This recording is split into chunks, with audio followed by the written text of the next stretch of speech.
Hey guys, so today I'm going to be creating from this reference image that I got on Pinterest.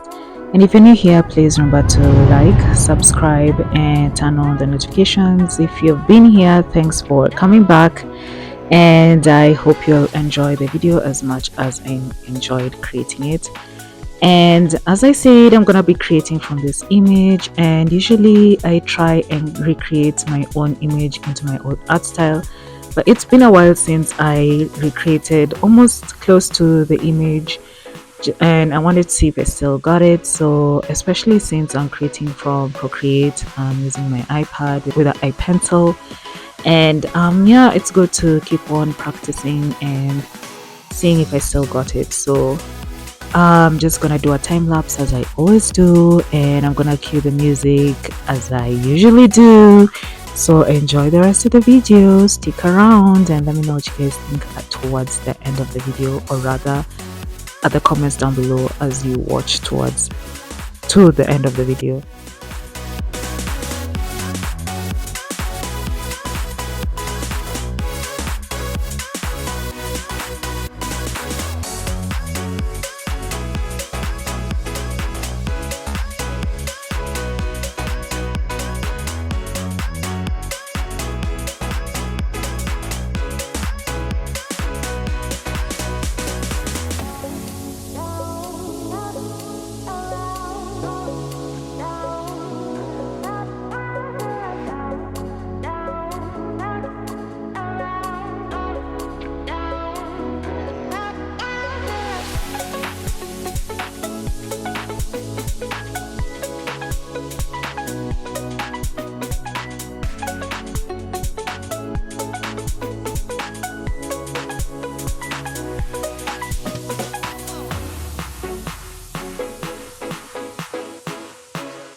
I hope you enjoyed the video. Thanks for watching up to the end, and remember to like, subscribe, and turn on the notifications, and hope to see you in the next one. Bye.